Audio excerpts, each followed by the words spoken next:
Cold Case, Willow Creek, 1979. The murder that froze in time. Opening shot, a silent, snow-covered landscape. The camera slowly pans across a small, isolated town nestled amidst towering, skeletal trees. A faded wooden sign, partially obscured by snow, reads, "Welcome to Willow Creek, Pop 1200. The wind whispers, a low, mournful sound.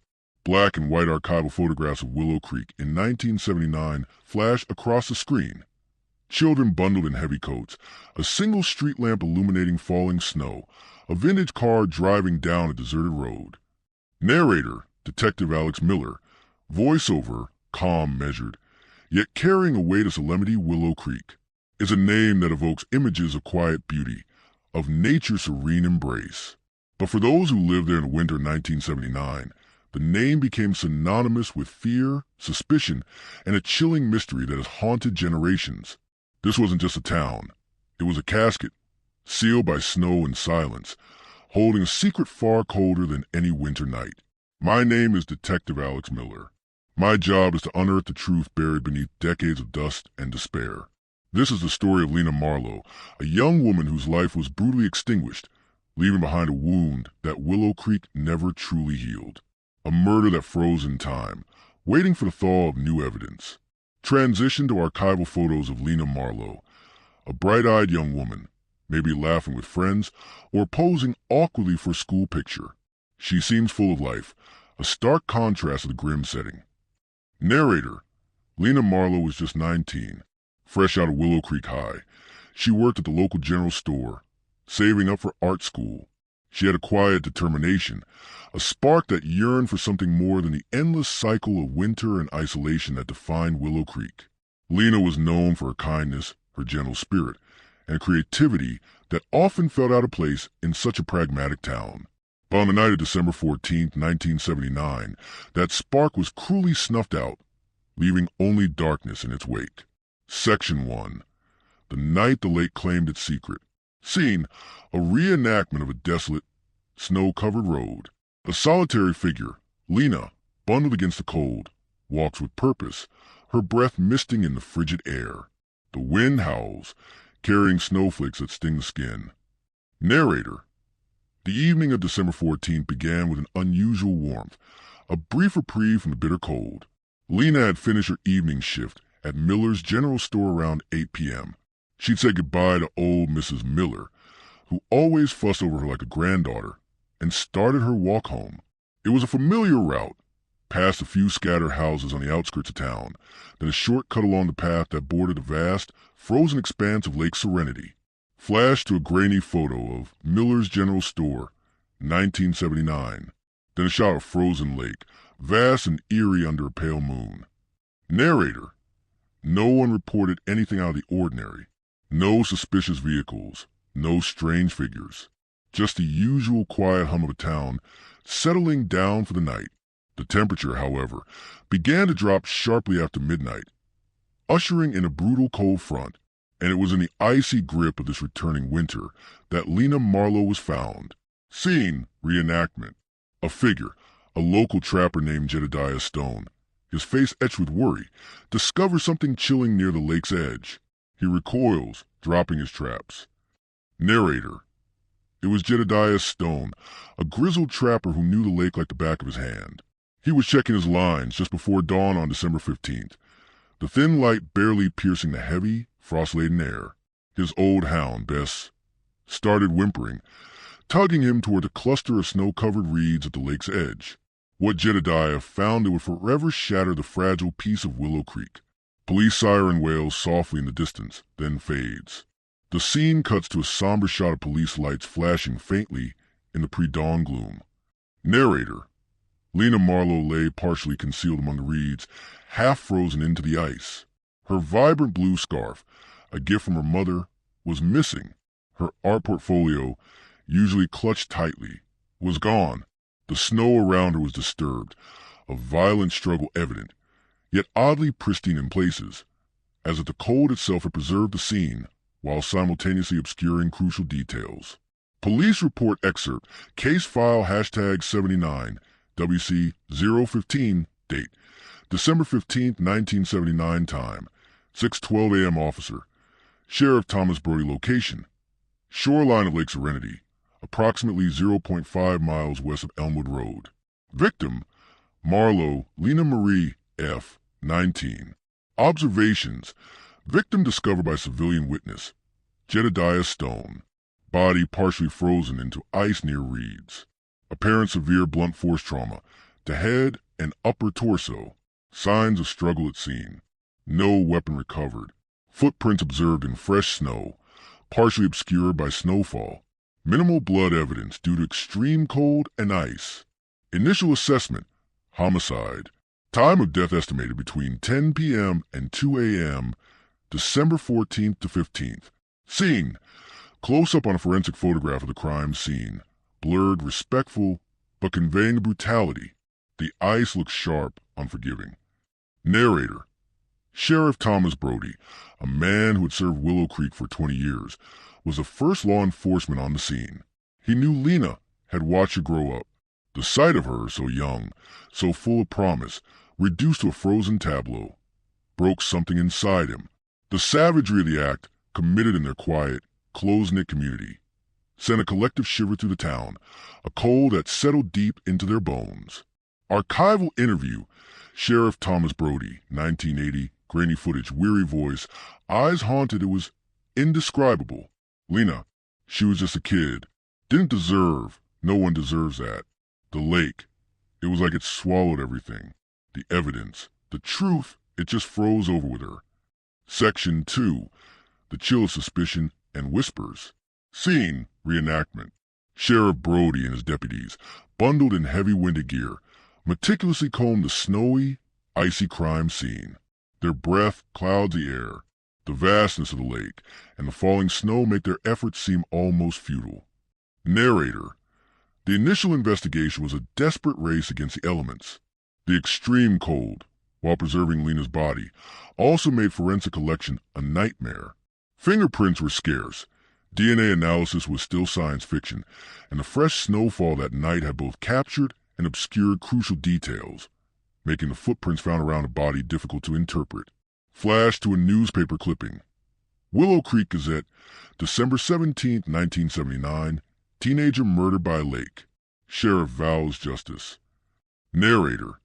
The town, once a picture of serene isolation, became a cauldron of fear and suspicion. Neighbors looked at neighbors with new, wary eyes. The focus quickly shifted to anyone who had been seen near the lake that night, or anyone who might have had a reason to be out so late. Narrator. One of the first to draw attention was David Thorne. David was Lena's on-again, off-again boyfriend, a restless young man. A few years older than Lena, known for his quick temper and a history of minor scrapes with the law. He worked odd jobs and often spent his evenings drinking with friends down by the old fishing docks, not far from where Lena was found. Police report excerpt. Interview transcript. David Thorne, December 15, 1979, Sheriff Brody. David, where were you last night between 8 p.m. and 2 a.m.? Thorne, voice rough, agitated. I was at the docks, Sheriff, with Jimmy and the guys, drinking. We broke up a few weeks ago, me and Lena. It was over. Sheriff Brody. Did you see Lena last night? Thorne, no. I mean, I saw her at the store earlier. Said hi. That was it. I went to the docks after. Sheriff Brody. Can anyone confirm you were there the whole time? Thorne. Jimmy went home around midnight. I stayed out a while longer. Walked back alone. My old man was sleeping. Didn't see me come in. Narrator. David Thorne had no solid alibi for the crucial hours. His previous arguments with Lena were well known, and his volatile nature made him an easy target for the town's fear. But despite intense questioning, he steadfastly denied any involvement. There was no physical evidence directly linking him to the crime scene, only the weight of suspicion. Scene reenactment. David Thorne, looking sullen and defensive, is interrogated in a dimly lit police station. He runs a hand through his hair, his eyes darting. Narrator. Another individual who quickly came under scrutiny was Arthur Caldwell. Caldwell was a reclusive widower, a former high school teacher who lived in a small cabin overlooking Lake Serenity. He was known for his eccentric habits, his late-night walks, and his stern, often unnerving demeanor.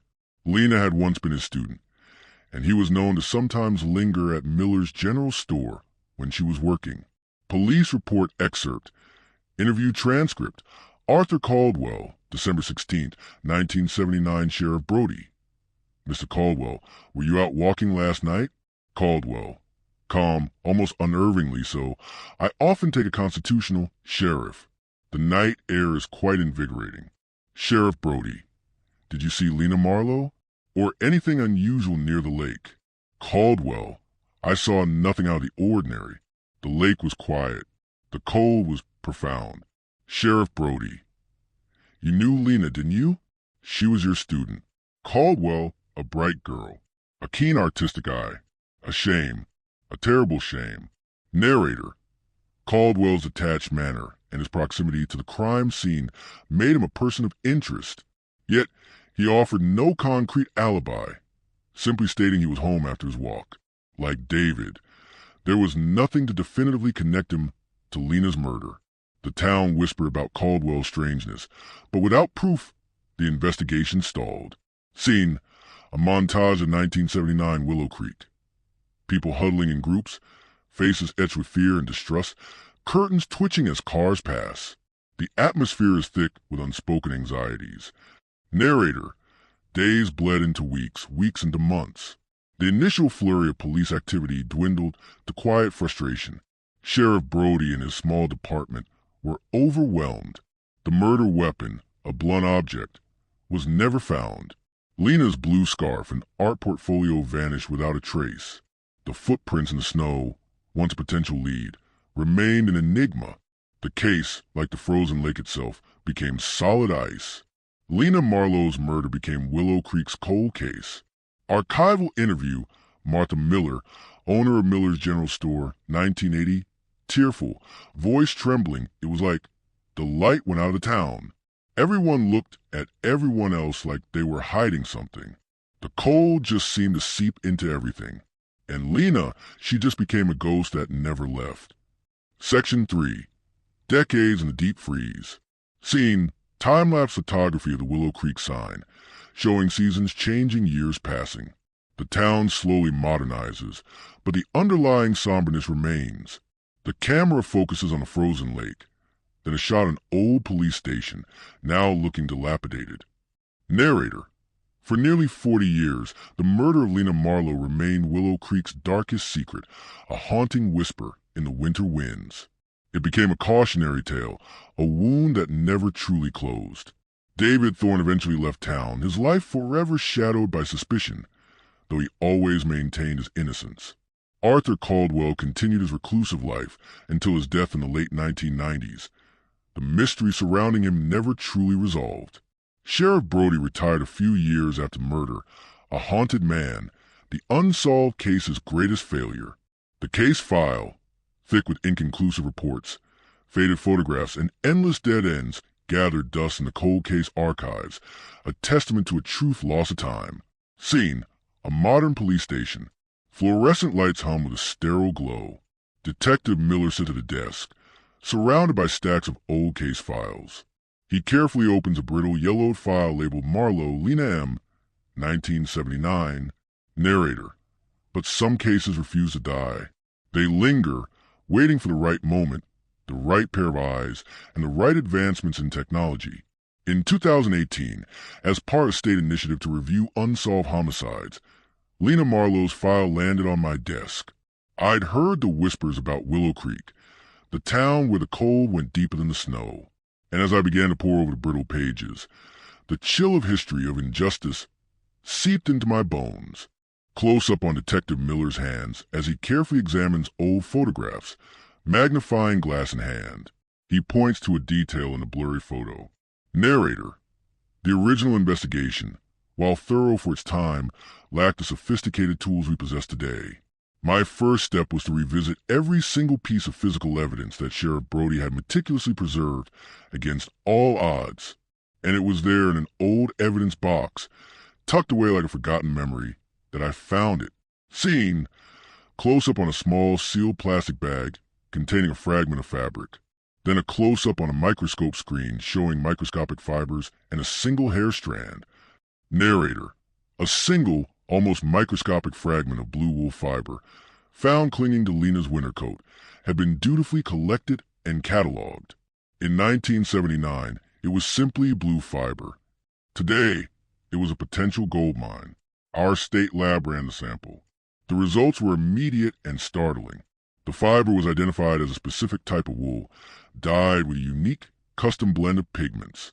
It was an exact match to Lena Marlowe's missing blue scarf, and attached to it, a single minuscule human hair, perfectly preserved by the relentless cold.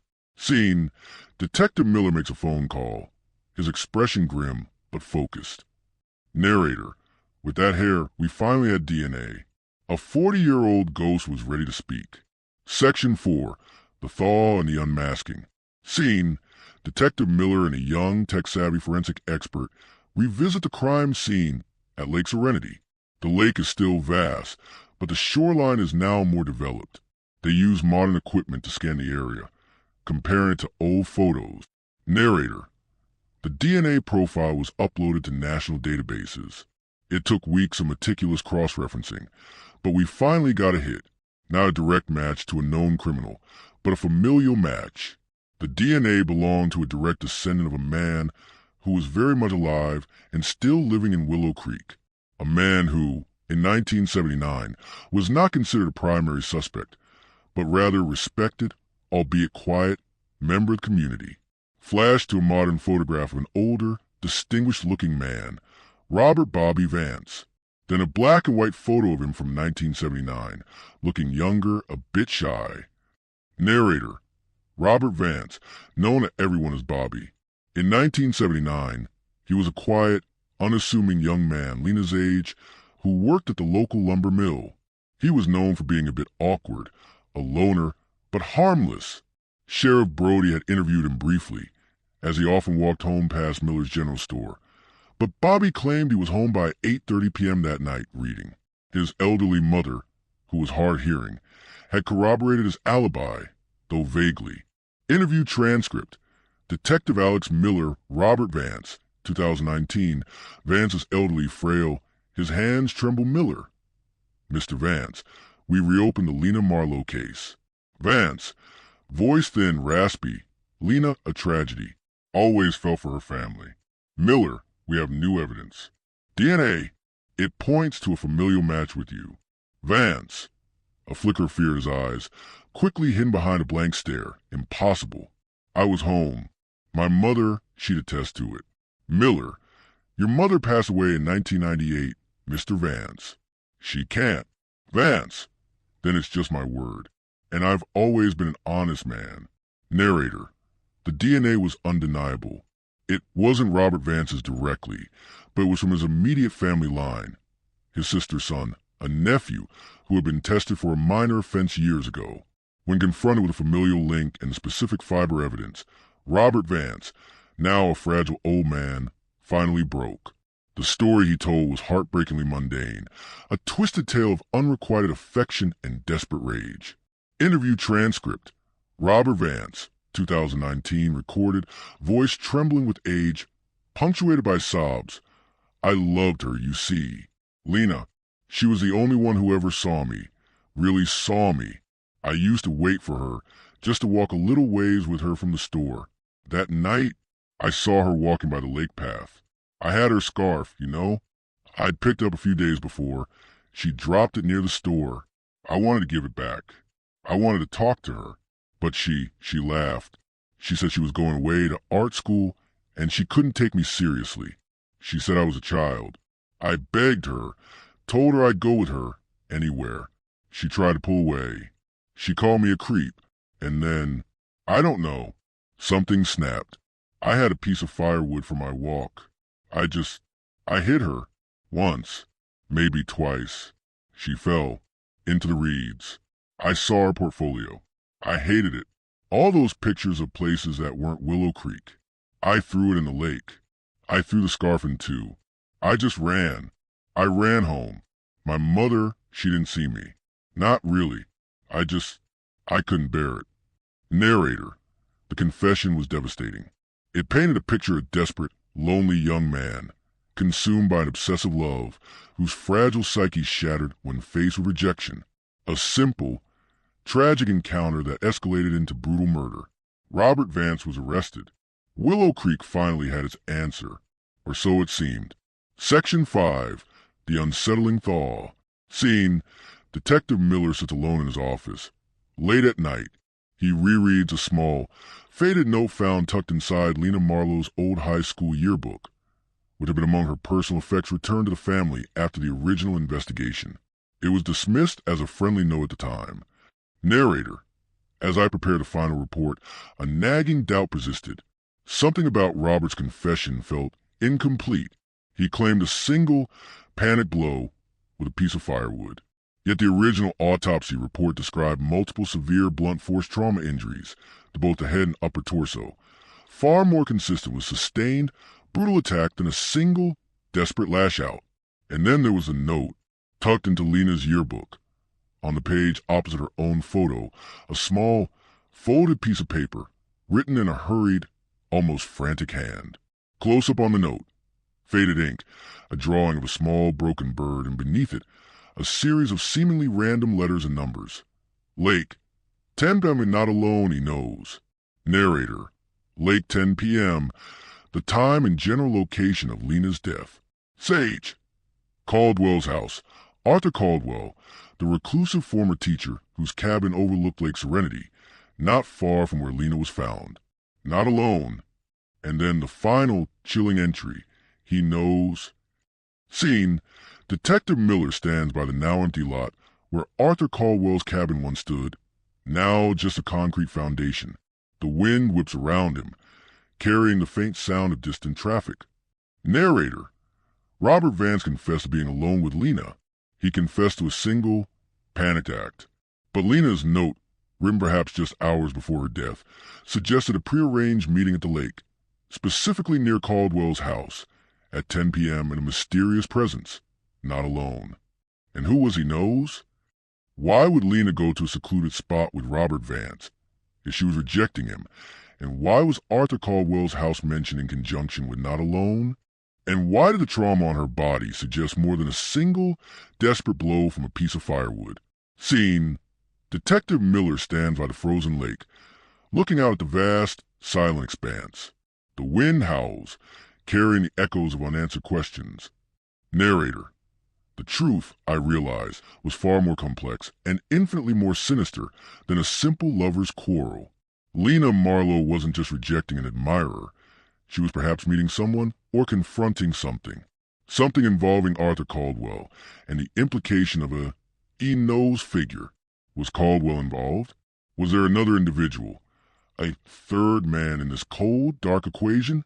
Robert Vance's confession, while seemingly complete, conveniently omitted the not alone and he knows elements and the true extent of violence.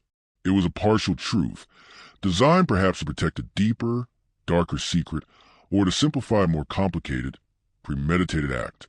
A secret that Arthur Caldwell, the reclusive teacher, took to his grave.